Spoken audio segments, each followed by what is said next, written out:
여러분, 1유로가 1,700원으로 미쳐 날뛰는 요즘 유럽 여행 한번 가려면 숙소에 식비에 비용 부담이 장난 아닌데요. 그런데 하루에 10만원으로 지중해 7박 크루즈를 타봤습니다. 이탈리아, 스페인, 프랑스, 튀니지까지 숙소비, 식비, 매일 다른 나라 관광 전부 포함해서요. 하루 10만원이면 유럽에서 호텔 1박도 안 되는 금액이거든요. 이 가격에 이게 되더라고요. 내돈내산인 만큼 솔직하게 다 보여드리겠습니다. 좋았던 거, 아쉬웠던 거, 그리고 제가 실제로 총 얼마를 썼는지까지 전부요. 크루즈가 처음이신 분, 유럽 비용이 부담이신 분, 한 번의 휴가로 여러 나라를 효율적으로 돌고 싶은 분, 이 모든 분들을 위한 지중해 크루즈 꿀팁, 필수 준비물, 예약 방법까지 이 영상 하나로 정리해드릴게요.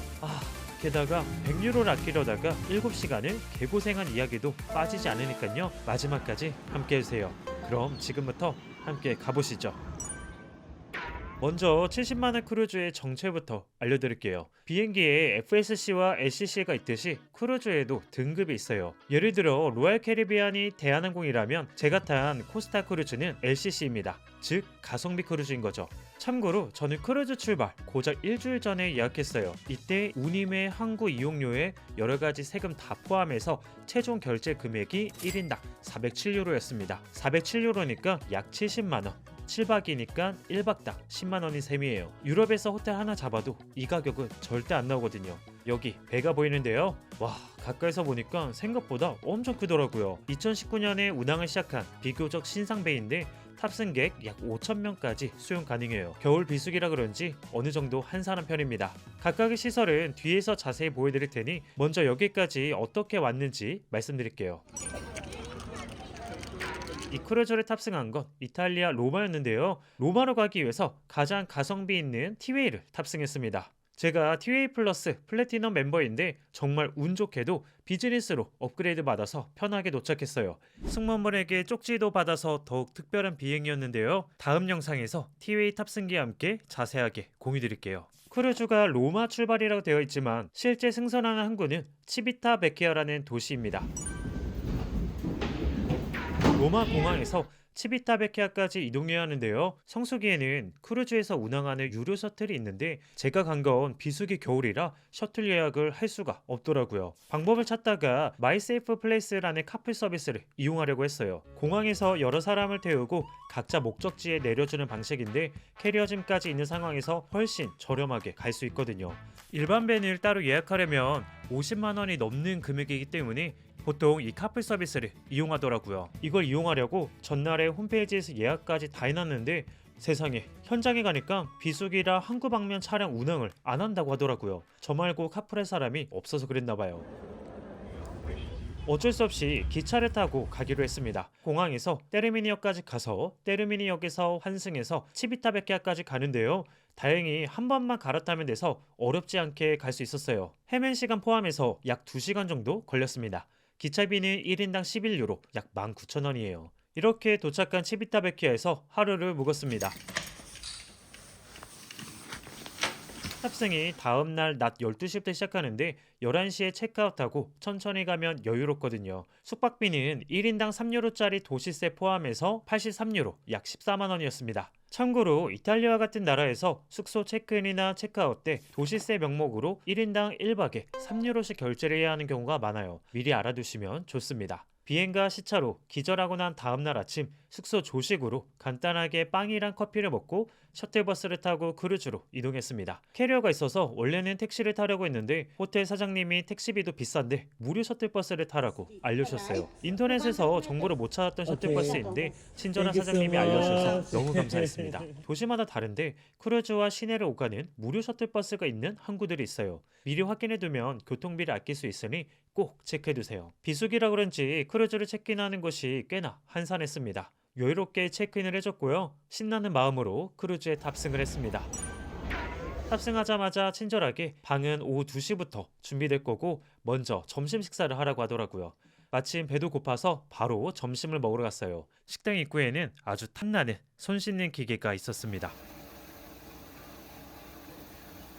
다들 크루즈에 탑승하자마자 배가 고팠는지 인파가 어마무시해요. 어떤 메뉴들이 있는지 쭉 살펴봤는데 확실히 이탈리아 기반 선사여서 그런지 이탈리아 느낌이 나는 음식들이 많이 있었어요. 물론 파스타도 빠지지 않고요. 주섬주섬 여러 종류를 먹어봤는데 파스타가 제일 맛있었습니다. 한 가지 불편했던 점은 거의 모든 메뉴들이 직원분에게 요청하면 담아주는 방식이에요. 그래서 인기 많은 음식들 앞에서는 줄을 꽤 서야 합니다. 대신에 음식물 쓰레기는 확실히 줄어드는 것 같습니다. 음료는 물만 무료로 줘요. 예상치 못했는데 디저트도 꽤 맛있습니다. 배불리 먹고 나서 이제 방을 구경하러 가볼게요. 보통 크루즈 객실을 인사이드, 오션뷰, 발코니, 스위트룸 이렇게 4단계로 나뉘어요. 인사이드는 창문이 없고 좁은 편이라 가장 저렴해요. 근데 솔직하게 말씀드릴게요. 아이가 있거나 신혼이 아니라면 방에서 머무는 시간이 길지 않아서 인사이드 룸도 꽤 괜찮더라고요. 제가 예약한 건 바로 이 가장 저렴한 인사이드 룸입니다. 창문이 없고 발코니가 없는 방이에요. 사실 오기 전에 답답하진 않을까 걱정했는데요. 7박 8일 묵어봤는데 공기 환기도 잘 되고 에어컨도 쾌적해서 꽤 괜찮았습니다. 씻고 잠자고 쉬기에 충분한 공간이었어요. 책상과 의자도 있어서 작업하기 좋았고요. TV로 크루즈 외부의 웹캠 영상을 틀어놓으니까 창문 없는 답답함을 줄일 수 있더라고요. 바다 풍경이 실시간으로 나오니까 이걸로 꽤 해소가 돼요. 하지만 인사이드룸은 가장 좁기 때문에 수납 공간이 많지 않습니다. 캐리어도 넣을 데가 없어서 침대 옆에 그냥 뒀었는데 알고 보니 침대 밑에 캐리어를 넣을 수 있더라고요. 이걸로 공간이 많이 절약됐어요. 인사이드룸 가시는 분들은 참고하세요. 충전 포트는 한국이랑 콘센트 타입이 같고 USB 포트도 있어서 편리했습니다. 크루즈에서는 화재 예방 때문에 멀티탭을 못 쓰는데 충전 자리가 넉넉해서 생각보다 불편하진 않았습니다. 화장실은 깔끔하고 군더더기 없는 스타일인데 샤워실에 올인원 샴푸 하나만 있어요. 필요하신 분들은 미리 어메니티 챙겨가세요. 인사이드룸이 창문이나 발코니는 없지만 확실히 대학생이나 사회초년생 같은 분들에게는 가장 가성비가 미쳤습니다. 저는 사실 아무 문제 없었거든요. 다만 아이들이나 가족과 함께 한다면 오션뷰나 발코니 룸을 추천드려요. 방에서 보내는 시간이 길어지니까요. 여기 객실에서 제가 늘 궁금한 게 있어서 이번에 하나 실험을 해봤습니다. 다이소에서 5,000원짜리 샤워 필터를 가져왔거든요. 크루즈에서 7박 동안 쓰면 이 샤워기 필터가 어떻게 변하는지 너무 궁금해서요. 결과는 영상 뒷부분에서 보여드리겠습니다. 참, 객실 얘기가 나온 김에 하나 미리 말씀드릴 게 있어요. 크루즈 요금에 선상TV 별도입니다. 제가 탑승한 이 코스타 크루즈의 경우 1인당 하루 약 19,000원씩 추가로 나가는 거예요. 이런 TV 추가되는 건 코스타 크루즈뿐만 아니라 다른 크루즈도 마찬가지입니다. 이런 숨겨진 비용까지 포함해서 총 얼마를 썼는지는 영상 마지막에 정산표로 깔끔하게 정리해드릴게요. 객실에 짐을 풀고 나서 본격적으로 배를 구경하러 갔습니다. 보통 첫날에는 다들 식사하고 짐 푸느라 정신없어서 크루즈 시설들 줄이 짧거든요. 그래서 저는 항상 첫날에 다 돌아봅니다. 먼저 야외 워터파크와 수영장을 방문했습니다. 확실히 가성비 크루즈여서 그런지 슬라이드 수도 몇 개 없고 규모가 작은 편이에요. 이 동그란 슬라이드는 특이한 게 사람이 미끄러졌을 때 바로 구멍으로 가지 않고 항상 이렇게 걸리더라고요. 개인적으로는 굳이 타고 싶지 않았습니다. 어디 하나가 부러지면 회복하는데 오래 걸릴 거거든요.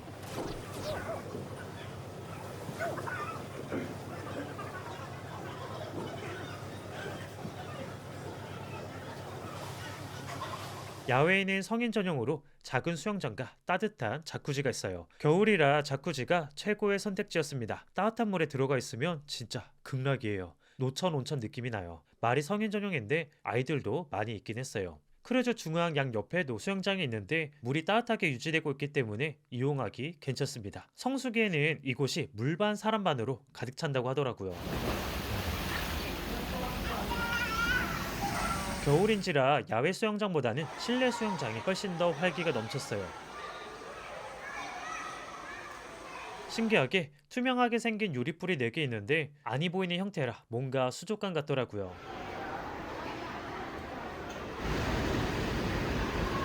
실내 수영장에서 나와 이번엔 가판으로 이동해봤습니다. 로마에 있는 스페인 광장을 모티브로 한 계단도 있는데 여기서는 각종 공연이나 행사가 이뤄집니다. 바로 옆에는 어린이 놀이공간도 있었어요. 선베드는 전부 접혀있는 상태였습니다. 아무래도 비수기에는 사람 수도 적고 날씨도 추워서인지 서비스가 확실히 축소됩니다. 이건 알고 가셔야 돼요. 하지만 스페인 광장을 마주보는 곳에 이 배에 특별한 장소가 있는데요. 바로 후미 가판에 투명한 바닥에 설치되어 있는데 밑이 뻥 뚫려서 크루즈의 밑에 층과 바다가 그대로 보입니다. 사람들이 처음에는 무서워서 벌벌 떨면서 지나가다가 어느 순간에 익숙해져서 걷는 모습이 인상적이었습니다. 크루즈 앞쪽에는 활처럼 꺾어진 산책로가 있는데 여기서 보는 선셋이 진짜 미쳤습니다. 여러분, 기항지 다녀오고 피곤하다고 누워있지 마시고 꼭 갑판에서 일몰 구경하세요. 이게 크루즈의 또 다른 매력입니다. 햇빛이 부서지는 파도 위로 지나가는 요트를 보면 와, 이러려고 크루즈 타는구나 싶어요.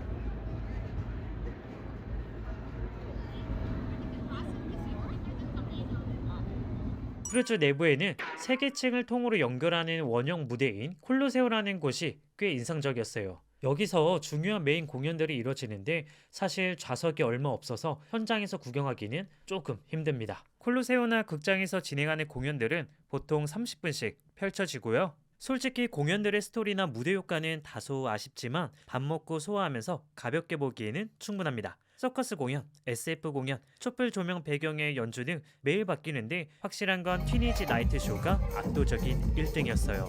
나머지 공연은 솔직히 그냥이었습니다. 저도 처음엔 다 갔다가 시차 때문인지 너무 피곤해서 뒤로 갈수록 방에서 TV로 봤습니다. 저녁 먹고 8, 9시만 되면 너무 졸리더라고요.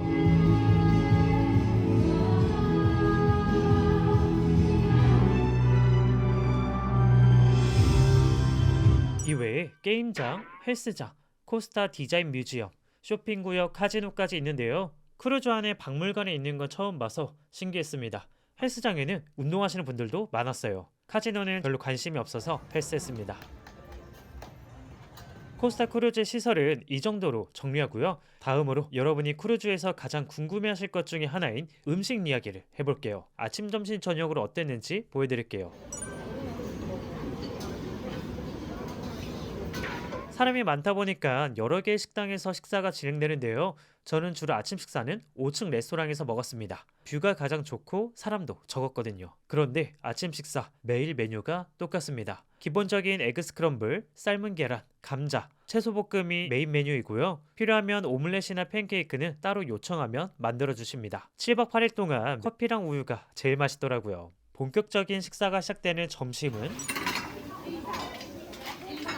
맛은 일반적인 뷔페 수준이라고 생각하시면 돼요. 나쁘지 않은데 특별하게 와 이거 진짜 미쳤다, 너무 맛있다 싶은 것도 없습니다. 1인당 하루에 10만원짜리 크루즈니까 미슐랭을 기대하면 안 되겠죠. 하지만 절대로 실패가 없었던 메뉴가 있는데요. 바로 파스타입니다. 아무래도 이탈리아가 파스타를 워낙 많이 먹다 보니까 이게 맛없다는 건 말이 안 되겠죠. 이탈리아 선사의 자존심 같아 보였습니다.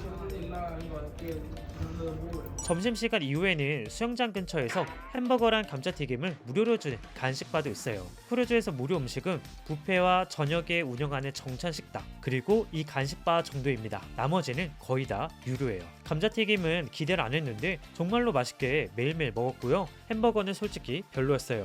냉동 패티에 맛없는 치즈 한 장만 덜렁 있는 수준이니까 기대하지 마세요.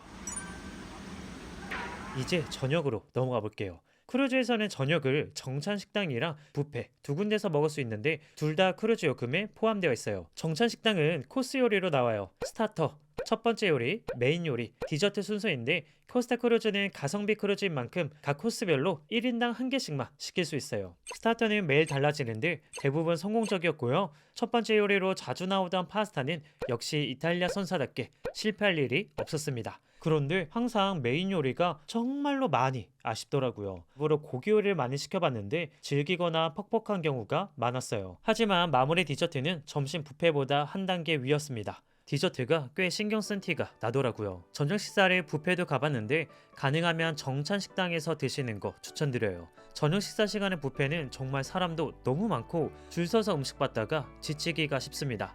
물론 정찬 식당 드시고 뷔페 가서 드시는 것도 가능합니다. 저도 코스 요리가 아쉬우면 대충 먹고 뷔페 가서 2차로 식사했거든요. 그런데 정찬 식당이 불편한 게 하나 있어요. 바로 물도 유료라는 거예요. 뷔페에서는 식사 시간에 물은 공짜로 주는데요. 정찬 식당에서는 물도 돈 주고 사 먹어야 됩니다. 첫날 저녁에는 이걸 몰라서 밥 먹는데 목이 너무 말라가지고 고생했습니다. 코스탈 크루즈 식사 총평을 해보자면요, 이렇게 만들어 볼 수 있을 것 같아요. 와, 진짜 기억에 남는 식사다 같은 특별함은 없지만 가성비 크루즈로서 이 정도 나오면 개인적으로 훌륭하다고 생각합니다. 사실 유럽에서 이 정도 음식들 식당에서 사 먹으려면 돈 꽤나 나가잖아요. 이 정도로도 충분히 만족했어요. 하루에 10만 원이니까요. 그럼 이제 진짜 하이라이트 기양지 이야기를 해볼게요. 크루즈 타면 가장 큰 장점이 자고 일어나면 매일 다른 도시를 방문할 수 있다는 거잖아요. 제가 탑승 크루즈는 매주 금요일마다 동일한 코스를 일주일씩 도는 거였어요. 첫날에 치비타베케에서 출발해서 둘째 날 아침 이탈리아 사보나에 도착했습니다. 사보나는 크루즈 타는 사람들 대부분 그냥 지나치는 곳인데요. 사실 여기에 특별한 게 있어요. 바로 포카치아 빵의 본고장이거든요. 포카치아는 올리브 오일을 듬뿍 바르고 굵은 소금을 뿌려서 구운 이탈리아 납작빵이에요. 피자의 조상님이라고 보시면 됩니다. 유럽 크루즈를 타면 좋은 점 중에 하나가 다른 도시 입출국이 쉽다는 거예요. 특히 같은 쉥겐 국가면 더욱 편합니다. 승선카드만 찍고 편하게 사보나로 나왔습니다. 항구에서 나오자마자 왼쪽을 보면 거대한 프리아마르 요새가 보입니다. 16세기에 지어진 곳인데 무료로 들어갈 수 있어요.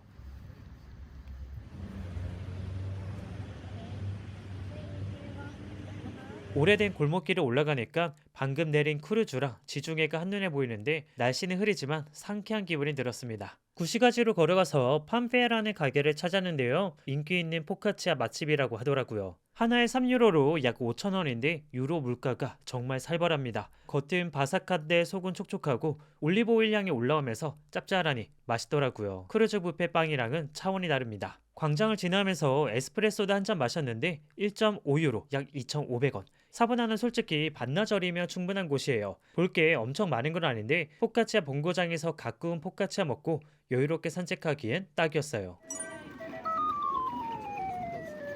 셋째 날 아침 프랑스 마르세유에 도착했습니다. 마르세유에서는 날씨가 너무 좋아서 상쾌하게 내렸는데요. 크루즈에서 내리자마자 바닥에 초록색 라인이 있어요. 이 라인을 따라가면 무료 셔틀을 탈 수 있습니다. 빠른 걸음으로 이동하는 게 좋아요. 늦게 타면은 한참을 기다려야 할 수도 있거든요. 마르세유에서 가장 먼저 간 곳은 노트르담 드라 가르드 대성당이에요.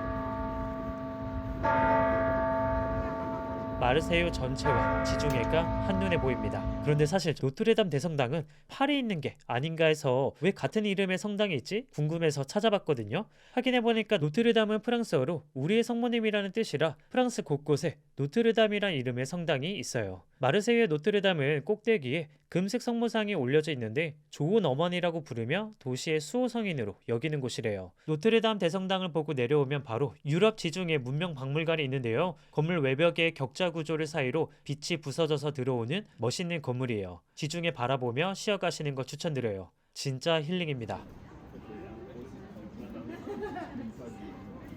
박물관 주변에서 보는 풍경도 눈부시도록 아름다우니까 꼭 눈에 담아가세요.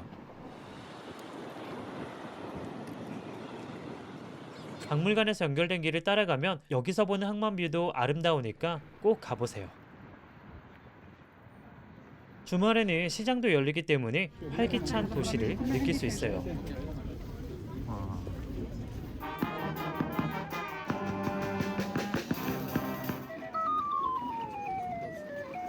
만약 많이 걷는 게 힘드시면 뿌띠 트랭이라는 관광 열차를 탈 수 있어요. 1인당 11유로인데 마르세유의 주요 관광지를 편하게 둘러볼 수 있어요. 저는 튼튼한 두 다리로 바로 궁전까지 다녀왔는데 축구하는 학생들의 활기가 지중해 풍경이랑 어우러져서 유럽 명화 속에 들어온 기분이 들더라고요. 이때 한 가지 실수했던 게 있어요. 현금이나 신용카드를 안 챙긴 거예요. 중간에 너무 배가 고픈데 가진 거라곤 애플페이밖에 없었어요. 혹시 몰라 맥도날드에서 결제하려고 했더니 안 된다고 하더라고요. 결국 까르푸까지 겨우 찾아가서 초콜릿을 사 먹었습니다. 기항제 나갈 때는 간식이랑 물, 현금이나 카드 꼭 챙겨가세요. 저처럼 바보 같은 실수 하지 마시길 바랍니다. 넷째 날은 이번 크루즈에서 가장 기대했던 도시 바르셀로나에 도착했습니다. 그런데 가장 기대하고 오고 싶었던 바르셀로나에서 날씨가 가장 흐리더라고요. 너무 속상했습니다. 하지만 비가 안 오는 것만 해도 어디냐라는 생각으로 크루즈에서 하선했습니다. 바르셀로나는 무료 셔틀버스가 없어서 택시를 타고 나가야 돼요. 그런데 이때 우버는 잘 안 잡힙니다. 현지 규제 때문에 우버 드라이버 수 자체가 별로 없거든요. 공항을 오가는 게 아니면 거의 우버는 사용이 어렵다고 보시면 돼요. 그냥 항구 앞에 있는 택시 타시는 게 마음 편하실 거예요. 바르셀로나 택시는 미터기가 룸미러에 있어요. 위쪽에 있는 숫자는 항구 출도착 추가 요금이고 아래가 일반 미터기 요금입니다. 항구에서 시내까지 약 15유로, 25,000원 정도가 나왔습니다. 바르셀로나 시내에 나오면요, 가장 먼저 기억해야 할 게 있습니다. 지금 유럽에서 소매치기 1등이 바르셀로나라는 거예요. 파리가 올림픽 하면서 소매치기들을 한번 싹 잡았더니 그 소매치기들이 바르셀로나로 많이 넘어왔다고 해요. 반드시 가방은 앞으로 메시고 핸드폰도 주변을 살피면서 사용하셔야 됩니다. 바르셀로나에서 가장 기대한 게 가우디 투어였어요. 그런데 문제는 크루즈가 8시에 입항하는데 대부분의 가우디 데이 투어가 8시 30분에 만나서 진행하는 거더라고요. 입항하자마자 30분 만에 미팅 장소까지 가기는 어려울 것 같아서 이런저런 투어를 찾아보다가 마침 오전 11시 반에 조인할 수 있는 투어를 발견했습니다. 크루즈 여행객한테 딱이죠. 금액은 1인당 65,000원이었습니다. 일부러 11시 반으로 여유롭게 시작 시간을 잡아뒀는데 택시기사님이 빠르게 운전해 주셔서 9시 30분에 시작하는 그룹에 조인할 수 있었습니다. 투어에서 처음 만나는 장소는 플라사 레이알이라는 광장인데요. 야자수가 둘러싼 아름다운 광장이에요. 여기에 가우디가 만든 가로등이 있어요. 가로등 꼭대기에 뱀과 날개 달린 투구 장식이 있는데 이때부터 가우디 특유의 자연에서 영감을 받은 스타일이 보입니다. 바로 근처에 구엘 궁전도 갔는데요. 당시 바르셀로나의 3대 부자였던 구엘의 의뢰로 지은 저택이라고 해요. 이 만남이 없었다면 사그라다 파밀리아도 없었을 거라고 해요. 독특한 구엘 궁전을 보다 보면 근처에서 모델 같은 경찰분들이 많이 지나다니는 걸 볼 수 있어요. 바르셀로나에서 경찰을 뽑을 때 마지막 면접에서 외모도 중요하게 본다고 해요. 바르셀로나 도시의 멋짐을 함께 담당하고 있었습니다. 이어서 카사 바티오, 카사 밀라, 구엘공원까지 쭉 돌았는데요. 가우디 건축물은 사진으로 보는 것보다 실제로 보면 10배는 더 인상적이에요. 구엘공원 입구 계단에는 유명한 도마뱀 석상인 엘드락이 있습니다. 가우디가 카탈루냐 전설의 용을 모티브로 만들었다고 하는데 워낙 귀여운 모습 때문에 바르셀로나의 비공식 마스코트가 됐어요. 그런데 얼마 전 관광객들이 올라타고 사진 찍고 하다가 발 한쪽이 부서져서 보수공사 중이더라고요. 왠지 모르게 짠해 보였습니다.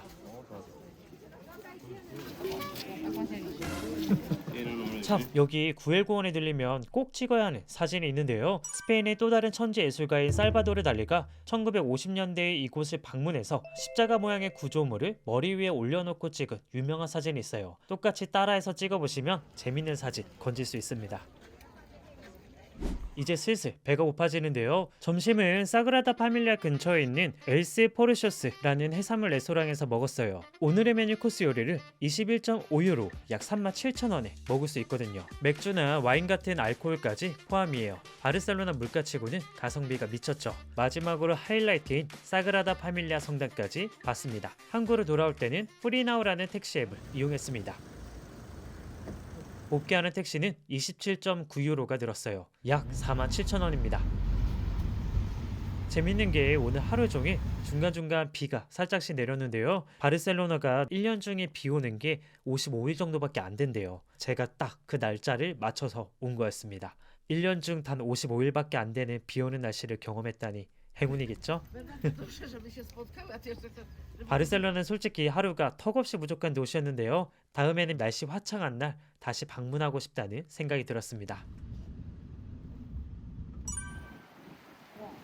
다섯째 날은 해상에만 머물러서 기항을 하지 않았고요. 점심에는 한국에서 가져온 컵라면과 볶음김치를 먹었습니다. 5일째 크루즈 음식만 먹다가 라면 한번 먹으니까 세상에서 가장 맛있는 음식이더라고요.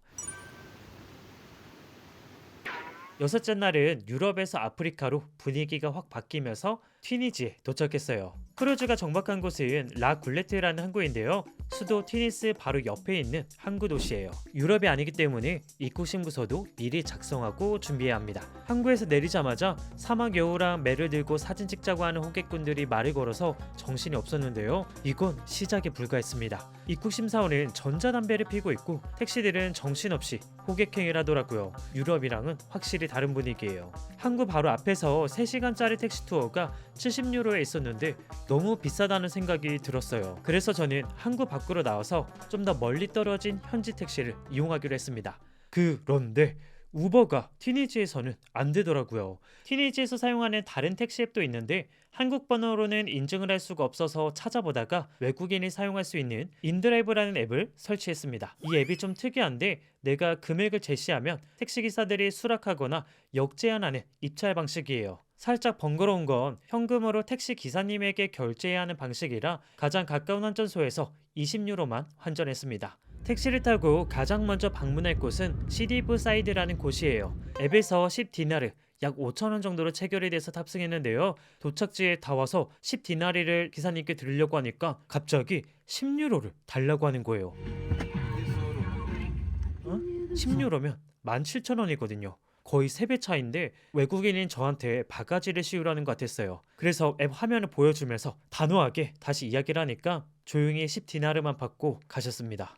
호소했던 택시 전쟁을 마치고 내리는 순간 와, 풍경이 확 달라지더라고요. 하얀색과 파란색의 조화가 정말 아름다운 건물들이 펼쳐졌습니다. 그리스 산토리니 같아 보이기도 하는데요. 오래전부터 현지인들이 써오던 전통이라고 해요. 1920년대에 이곳에 살던 프랑스 출신 남작이 이 아름다움에 반해서 마을 보존 운동을 펼쳤고 이후에는 주민들의 요청으로 건물 색상을 유지하는 법령까지 만들어졌다고 해요. 100년이 넘게 이 법이 지켜지고 있는 겁니다. 그리스 산토리니와도 비슷한데 산토리니에서 파랑 흰색이 법으로 표준화된 것보다 시디브 사이드가 더 먼저 법으로 이 색상을 가꾸어 나갔던 거예요. 이 골목길을 걸으면서 반발론이라고 하는 튀니지식 도넛을 사 먹었는데 밀가루 반죽을 기름에 튀겨서 설탕 뿌려줍니다. 이건 맛이 없을 수가 없겠죠. 금액은 1디나르 약 500원이에요. 부드럽고 쫄깃한 게 진짜 맛있었습니다.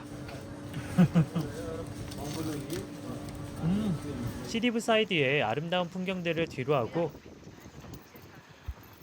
이번엔 카르타고 유적지라는 곳으로 이동했어요. 로마 시대에 건설된 아프리카 최대 규모의 목욕탕 유적인데 입장료는 인당 12디나르 약 6,000원이에요. 규모가 꽤 컸는데 여기서 3,000명 이상이 목욕을 했다고 하는데 단순히 씻는 곳이 아니라 체육관, 수영장, 정원까지 갖춘 종합 레저 시설이었다고 해요. 로마인들에게 목욕탕은 찜질방과 헬스장, 커뮤니티 센터를 합쳐놓은 사교의 장이었거든요. 지금은 지하층의 유적만 남아있지만 지중해 바다를 배경으로 서있는 기둥들의 풍경이 정말 장관입니다.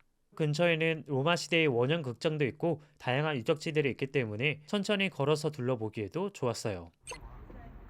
배를 타러 다시 택시를 타고 돌아오는데 이번에는 택시기사가 팁을 요청하더라고요. 튀니지에서는 처음부터 택시 투어를 하시거나 그냥 크루즈 선사에서 운영하는 투어 상품 이용하는 게 훨씬 마음 편합니다. 배를 타러 터미널로 들어갔는데 터미널 안쪽에는 이런 작은 마을처럼 상점가들이 이어져 있었습니다. 사람들 후기를 보면 시디브 사이드 같은 관광지보다 여기가 기념품들 금액이 경찰제에 더 저렴하다고 하니까 참고하세요. 관광지에서 기념품 살 때 흥정이 부담스러우신 분들은 이쪽에서 쇼핑하시는 게 아무래도 더 마음이 편하실 겁니다. 튀니지에 기항하는 날에는 특별한 파티를 크루즈에서 진행하는데요.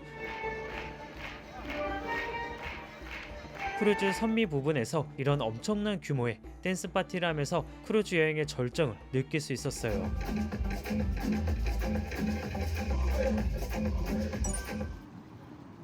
이제 7째 날 마지막 기항지인 시칠리아 팔레르모에 도착했습니다. 아프리카에서 확실히 유럽으로 돌아오니까 마음이 편해요. 여권 검사 없이 승선카드만으로 내릴 수 있었고요. 팔레르모 시내는 항구와 가깝기 때문에 걸어서 주요 관광지를 모두 돌아볼 수 있어요. 가장 먼저 간 곳은 마시모 극장입니다. 유럽에서 3번째로 큰 극장이고 영화 데브3의 마지막 장면이 촬영된 배경이라고 해요.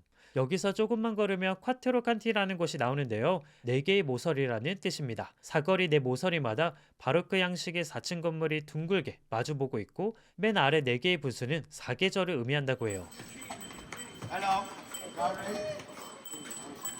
주요 거리다 보니까 여기서 버스킹으로 진행하는 바이올린 연주도 들을 수 있고요. 길거리 성악 연주도 들을 수 있습니다. 할아버지 노래 실력이 으뜸이시더라고요.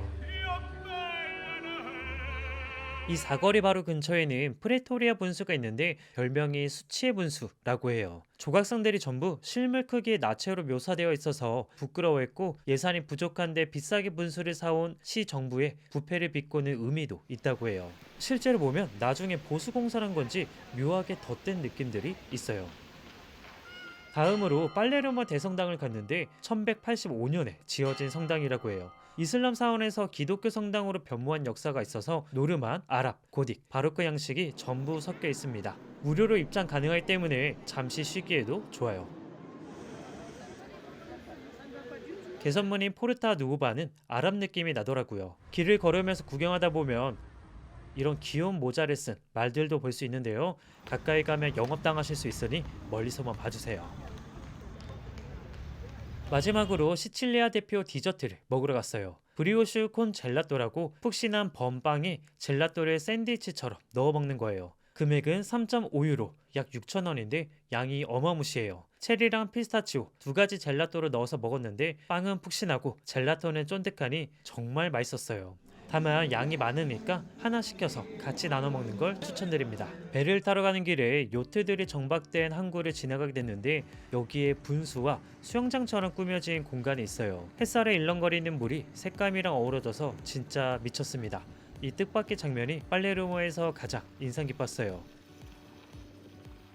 와, 7박 8일 동안 정말 많은 곳을 방문했어요. 이렇게 5개 기항지와 해상일까지 7박 동안 먹고 자고 구경하다 보니 어느새 크루즈에서의 마지막 밤이 됐습니다. 크루즈에서는 하선 전날 밤에 해야 할 일이 있어요. 수화물 띠지를 나눠주는데 이걸 캐리어에 붙여서 복도에 내놓으면 다음날 아침에 크루즈 쪽에서 알아서 내려줍니다. 그리고 밤에 TV를 켜면 다음날 하선 안내가 나오는데 띠지 색상별로 하선 시간이 다릅니다. 내 띠지가 무슨 색인지 확인하고 그 시간에 맞춰서 나가면 돼요. 이걸 모르면 아침에 허둥지둥할 수 있으니까 전날 밤에 꼭 체크해두세요. 마지막 날 아침 5층 레스토랑에서 마지막 식사를 했습니다. 매일 메뉴가 똑같아서 우유랑 커피, 계란 요리로 깔끔하게 마무리했고요. 저는 하선 시간을 9시 45분으로 할당받아서 그 전까지 17층에서 항구를 바라보며 쉬었습니다.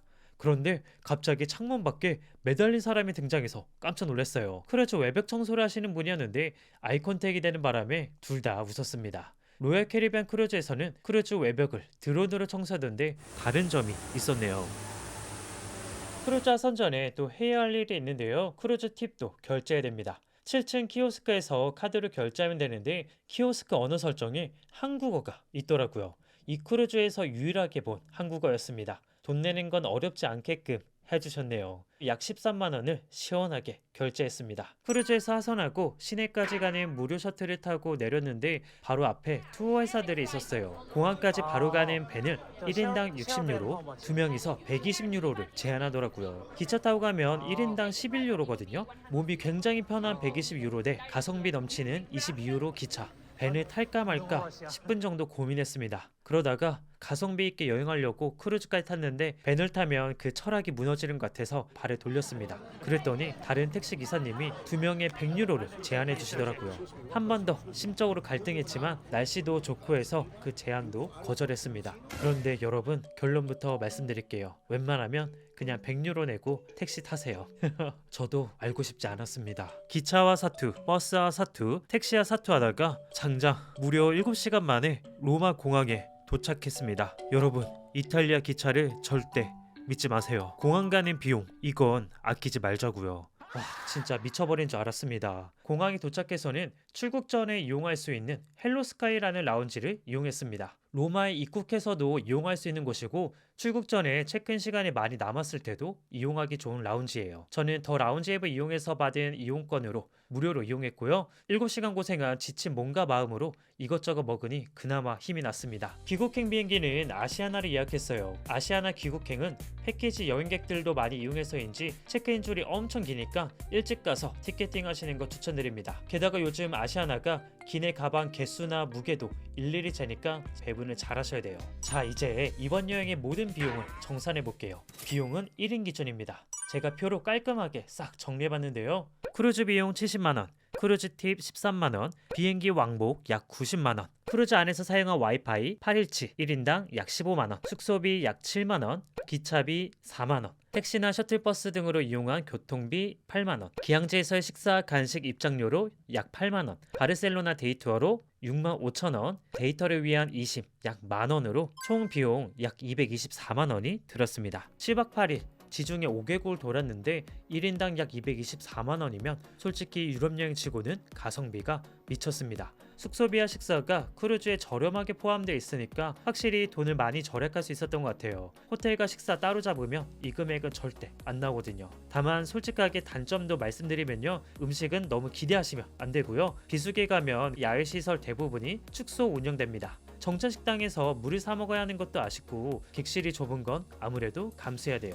하지만 그래도 이 가격에 매일 다른 나라에서 관광하고 배 위에서 이동에 대한 스트레스 없이 편하게 먹고 자고 놀 수 있다는 건 엄청난 가성비죠. 특히 직장인이 휴가 한 번에 유럽 여러 나라를 효율적으로 돌고 싶다면 크루즈만한 게 없는 것 같습니다. 자, 그리고 드디어 약속드렸던 다이소 5,000원 샤워 필터 결과도 공유드릴게요. 제가 7박 동안 매일 사용하고 열어봤는데요, 약간 점점이 박힌 검은 게 있긴 하지만 거의 흰색 그대로 깔끔하게 필터가 유지됐습니다. 7박 8일 사용했는데 이 정도면 정말 깨끗하죠. 크루즈물은 안심하고 쓰셔도 될 것 같아요. 굳이 필터 안 챙기셔도 됩니다. 이제 마지막으로 지중해 크루즈 꿀팁도 정리해드릴게요.